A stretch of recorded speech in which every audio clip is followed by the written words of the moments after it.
should be in jail. Literally, Hillary Clinton should be behind bars. And so should the people who worked for her who did this.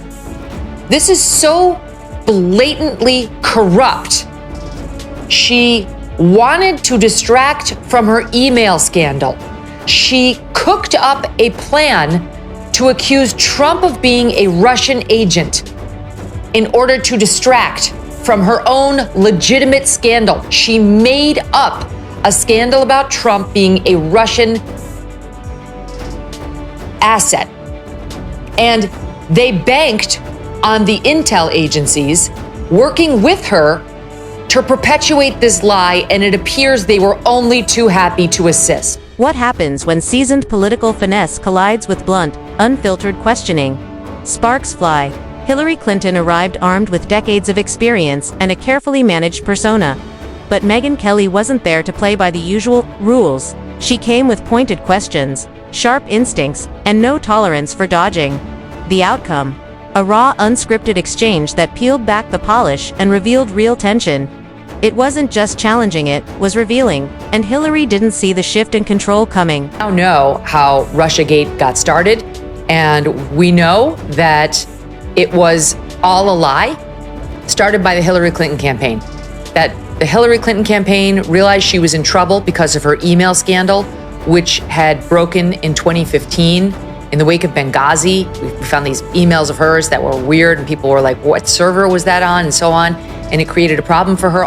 Hillary Clinton stepped into the spotlight bearing the baggage of past controversies and a public image that often feels disconnected from the present. But Megyn Kelly wasn't just another interviewer. She arrived ready to push back on every polished response. Armed with pointed questions and a wit that sliced through rehearsed lines, she kept the conversation sharp and unsparing. Today, Hillary seems less like a driving force in politics and more like an echo of a previous era, still visible, but no longer shaping. Here's a part, I won't make you watch the whole, a part of the trailer for Gutsy. Okay, here we go. We're hitting the road to shine a light on women who inspire us to be bolder and braver. Leadership doesn't look one way. It's a giant rainbow. You're not gonna break me down. You'll get worn out before I do. Women who push us outside our comfort. Megyn Kelly didn't need to dig deep. Hillary Clinton's record did most of the talking, from policy blunders to the infamous email scandal. There's no shortage of material for critics. When Hillary speaks about leadership, it can feel dissonant, like watching someone defend a map that's led to too many dead ends. And Megyn, she became the voice of the skeptical viewer, asking the question lingering in the background: how did this become the path we were supposed to trust? Is now pretending like she did not call Donald Trump an illegitimate president when he beat her in 2016. She's expressing her horror and how indignant she is over him challenging the 2020 election results. And okay, that's fine. You can say you don't like how Trump behaved after, whatever, his loss, January 6th, the whole bit. But you cannot, if you are Hillary Clinton, play the whatever challenge. And Hillary Clinton's continued push to stay in the public eye through podcasts, speeches, and interviews that often come off as detached rather than motivating. Megyn Kelly didn't skirt around it. She went straight to the heart of the disconnect, saying out loud what many were already thinking. Clinton's brand of leadership often feels like an echo from the past, leaving audiences craving something new. Each appearance feels less like relevance and more like a reminder of political chapters. Many are ready to move on from .5. Guys, but just for the record, let's play SOT 10. I do think that he knows that he's an illegitimate president. I believe he knows he's an illegitimate president. He knows that there were a bunch of different reasons why the election turned out the way it did. And as I've been telling candidates who have come to see me, you can run the best campaign, you can even become the nominee, and you can have the election wanted pop-up, still asking if we're buying what she's selling. And Megyn Kelly treated every moment like the setup to a punchline. The Clinton Foundation. Less a foundation, more a missed opportunity dressed up as a global cause. And when Hillary starts talking about integrity, it's hard not to hear the irony groaning in the background, stumbling over headlines. The public hasn't exactly erased .6 Megyn. And as she got closer to election day, she decided to concoct 2 lies about Donald Trump to distract from her email scandal. She got the Steele dossier through this Fusion GPS company that her campaign paid, and she got this group CrowdStrike, which was the one responsible for the hack into that's the one that said that the Russians hacked. To exaggerate, she just held up a mirror, and the contradictions did the rest. Hillary's political compass seems to spin at random, yet somehow always lands on deflect. She's burned more bridges than most, yet still speaks of unity like the past never happened. While she's out delivering speeches about why she should have one, Megyn pointed to the wreckage left behind and asked the obvious. How many times does history have to say no before you finally hear it? What makes it all feel surreal is Hillary's lingering belief that she's still a political force to be feared. Like the final boss in a game no one plays anymore, but the game's outdated, the excuses are worn thin, and the only thing louder than the blame is the denial. Megyn cut through it all. Because there's denial and then there's Hillary, a master of image without the warmth to make it stick. Remember the relatable phase. As if throwing on a flannel shirt could undo decades of calculated moves and boardroom smile.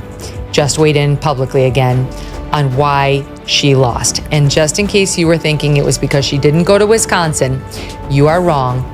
It is you, women of America. It is your fault. She now sits down for an interview and decides that the reason she didn't win is American females. That they didn't like that she wasn't. Megyn Kelly made the whole exchange feel like a late-night sketch, one that accidentally nailed the absurdity. Hillary walks into every interview like the applause is owed, not earned. But Megyn wasn't buying it. She dismantled that self-importance with sharp wit and zero hesitation, more effective than anything buried in Hillary's well-rehearsed policy binder. When Hillary talks about transparency, it's like a magician promising to reveal a trick. There's always a catch. Her speeches are so packed with qualifiers and disclaimers, they read more like a tax return than a vision. But Megyn skipped the spin, sliced through the fluff, and exposed what didn't add up. If the truth is in there, it's buried under layers of legalese, deflection, and political muscle memory. Then there's the trail she's left behind: disillusioned staffers, donors who've quietly moved on, and communities that once showed up but never came back. Hillary treats political support like a short-term lease: campaign hard, then vanish. And Megyn didn't let that slide, especially when those high-dollar Wall Street speeches came up, followed by tweets about income equality sent from 30,000 feet on a private jet. It practically wrote its own punchline. Hillary Clinton decided to drop an op-ed in the New York Times today that's entitled, "How much dumber will this get?" And she uses Signalgate and the messaging by Pete Hegseth and Mike Walls and JD Vance and Tulsi and others on there as the jumping off point to talk about how dumb the Trump administration is. Some highlights. She calls... And there's the constant shifting.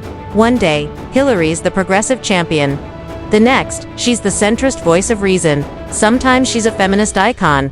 Other times a foreign policy expert with all the warmth of a spreadsheet. Megyn Kelly didn't just flag the inconsistency. She exposed it for what it is. A carefully managed image that keeps changing while the message never really evolves. Hillary's political playbook feels like a reboot stuck on repeat. Each new version trying to fix the last, yet somehow nothing ever truly changes. Her avoidance of blame has turned into its own performance, art, and Megyn let it unfold, only to break it down with commentary that was smart, sharp, and long overdue. The script is tired, the moves are predictable, and the spotlight, it's far less forgiving than it used to be. Megyn didn't need to editorialize. She just held up a mirror and let the audience decide who really lost the rhythm. Hillary's grip on political relevance feels less like leadership and more like someone rattling an empty jar, hoping for one last coin of significance. And the irony, she didn't even need to push her own narrative, did the wobbling.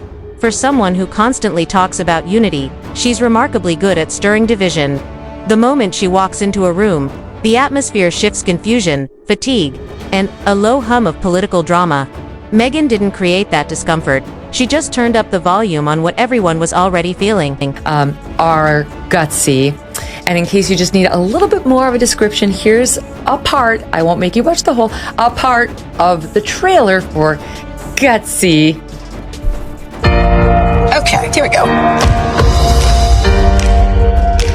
We're hitting the road to shine a light on women who inspire us to be bolder and braver. Leadership doesn't look one way. It's a giant rainbow. And Hillary's real focus seems to be her legacy, but that's where the irony hits hardest. She wants to be remembered as the barrier breaker, yet all that remains are broken pieces tucked away, with a price tag hanging over them. Megyn Kelly wasn't fooled. She saw straight through the carefully crafted image to find nothing but recycled slogans and worn-out talking points. Hillary speaks as if she's shaping history, but what she's really offering are overlooked footnotes and chapters no one's eager to reread, and she's not above the fray, still tossing commentary from the sidelines. Like a political analyst who's forgotten the game itself, Megyn turned that routine into a highlight reel of what's outdated and ineffective. Every tweet, every carefully scripted speech, every dodge from responsibility lands flat like a sitcom missing its punchlines. Meanwhile, Megyn calmly calls out the plot holes, fact by fact. Hillary keeps showing up like the answer to a question no one's asked in years. Now her presence feels less like leadership and more like a book, polished but collecting. Politics for a minute. Hillary Clinton is back, doing a late night tour. She spoke with Jimmy Fallon, and she had some thoughts on this boiling down to Trump versus Biden again. What do you say to voters who are upset that those are the two choices? Get over yourself. Those are the two choices. Yeah, love that. Right? And good. you know, it's kind of like one is old and effective and compassionate, has a heart, and really cares about people, and one is old and has been charged with EGYN. Kelly didn't just challenge Hillary's image, she exposed the entire playbook behind it. Hillary's strategy leans heavily on nostalgia, name recognition, and staying in the spotlight. But every time Hillary tries to shift the story, Megyn's already there with the receipts, calling out the contradictions. There's a common notion that Hillary's somehow above criticism because of all she's endured. But let's be real, those years were shaped by calculated ambition, image management, and a consistent pattern of dodging real consequences. Megyn didn't mock Hillary's struggles, she called out the spin.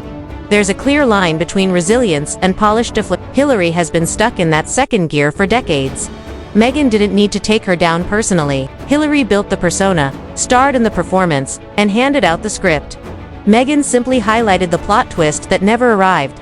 Watching Hillary try to reinvent herself again and again feels like tuning into a reboot no one really asked for. Same tired story, just flashier lighting. Megyn pulled back the curtain. Joe and Kamala can win by 3 million votes and still lose. Take it from me. So we need numbers overwhelming so Trump can't sneak or steal his way to victory. Okay. So why can't a smart guy like Mar know that? I mean, he genuinely seemed surprised to hear this from me. He doesn't, I think it's just his true hate. And reminded everyone, if the ending never changes, maybe the story wasn't all that compelling to begin with. 11. The irony. Hillary still acts like the mic belongs to her. She steps onto stages with that familiar